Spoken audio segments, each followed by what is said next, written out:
welcome back to my channel. My name is Samantha, and today's video is going to be on happiness. And a fun fact, did you know that an act of kindness or witnessing an act of kindness significantly increases your serotonin levels? So let's all be kind. So today's video is going to be on happiness, and of course kindness and compassion are a part of happiness, and I'm going to be giving at least 5 ways of increasing happiness at any given time. So the first type of happiness is the hedonistic happiness, and this usually refers to parties, drunkenness, sexuality, things like that, but for the sake of this video I'm just going to be referring it to as material things or external factors. So if a person has an ability or want to achieve hedonistic happiness or achieve material things, the chances of them sustaining happiness are limited or not going to get them very far, right? So I am not at all discouraging happiness in terms of material things. I think that it is a part of happiness, and having nice clothes, looking nice, having the ability to have like a car or being financially stable, I think is really great. But if you solely focus on the ability or really put your heart and soul into really wanting only to be happy in terms of material things because you think that it'll make you feel better, you're going to be very disappointed. So my second key to happiness is authentic or genuine happiness. Now this has to do with doing things for the sole purpose of doing the video. I actually did this video at least twice just because I really didn't. I thought it was not very, I thought it was a bit too like thought out. I really like to enjoy doing my videos. So I do my videos for a personal example because I really like to do them. If they happen to bring me in more clients, I think that's great. But if not, I really like to share information, and I really like to hopefully give some joy and peace to somebody across the screen. But I generally do videos because I really like them, and so I would say a person that really wants to do videos just for the algorithm, or because they have the perfect lighting, or they do it because they want, you know, really nice comments or whatever, they're not going to get as much happiness than, you know, just doing videos just to share information or to just make other people happy. I think that there is a motive for people that make videos, but I think to do things out of genuineness and just because you like to do it really puts the soul into doing things. So authentic happiness comes from doing things just because you like to do it, because of the experience, because it brings you joy, right? So my third type of happiness is a meaningful happiness, and this has to do with your intrinsic gifts, what you give to other people, in terms of what you're really good at, and you teach people how to do that. And it doesn't have to necessarily be people. It can be animals, nature. Some people are really good at teaching, compassion, caretaking, research, whatever you generally find an interest in or a value in, and you teach other people how to do that, you tend to, what I like to call, extend yourself, and you are giving this information to other people, and people will remember you based on this type of legacy that you're giving to other people, and that can be really rewarding. So giving too much can have its burnouts, and you can tend to feel overwhelmed. So my other form of happiness is more simple. It's getting enough sleep, social connection, people that you really vibe with or really connect with on a deep level. Appreciation is a big one, especially in America.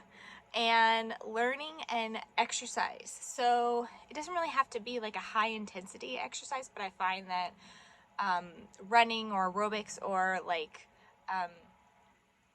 Resistance training really helps with the endorphins in your brain, and it promotes more happiness. A lot of people are sleep deprived. That does have a lot to do with your joy and happiness, because it decreases your happy brain chemicals. Appreciation is a very big one. It's a pretty cliche, like everyone says you should be grateful, but I think that in America, for the most part, we are basically, it's more easier, like even if you don't have a lot of money, we generally don't have to live in a war-stricken area. If you need help, there are more resources than other types of countries. You know, we have financial help when we need it for the most part. I know that no country is perfect, and I'm not trying to make this into a political video. I'm just saying that America in general is going to be a country where we pretty much have a lot of resources for us in terms of physical resources. The connection park is very much lacking. So appreciation for like running water, housing, if you've ever been homeless or struggled with any of those things, basic things will become very, you will remember and appreciate hot water, running water, clean clothes, brushing your teeth, like things like that. You can even like not go a day without brushing your teeth and see how appreciative you are that you have something to brush your teeth with. So little things, appreciation. Also, telling other people how much you appreciate them will very much help your happiness rate. And my other way to happiness that I find really helpful to other people is neurogenesis. And this is basically the ability to create new cells. And so the brain's body way of creating new cells is what I find like super really interesting. It's almost like a phenomenon that I don't think we have, like, we're not really aware of generally how all the total awareness and like the mind and body, we're still learning about it. So neurogenesis is creating new cells. So basically, your cells kind of have an awareness of their own, which I think is really cool. So what I wanted to bring up is neurons fire together, wire together. So when this comes into term with memory, so we have interconnected neurons, right? So these neurons become really active during a particular event, and this strengthens these, it strengthens and produces a memory. So this is why memories are really both painful and really happy. So, and I'm going to put this in simpler terms. So let's say, for example, you are outside and you have a very bad incident with a tree. Maybe there are like bees in it or something, or maybe the tree like had a disease or something and you touched it or something like that. So say you've done this like 5 times, right? Eventually your brain is going to say, hey, there's a tree. And it'll associate trees with something negative, right? So the chances of you having a negative association with trees is going to be pretty high.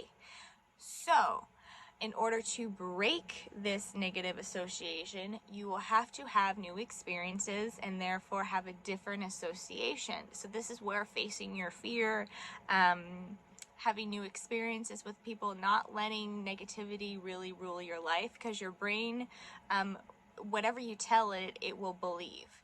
And so if you want to get over fears or phobias or thinking differently, you will have to have a new way of being and a new experience with things, and your wires and your neurons will fire together, and it'll create like a new network. I could do a whole other video on this basically, but the way that you think, the way that you are, they're all connected to this neuro pathway, and how you, the habits and things like that will get stronger and stronger. So this is why habits are really hard to break, and they don't feel comfortable. Thinking differently feels comfortable. It doesn't feel comfortable. It feels robotic.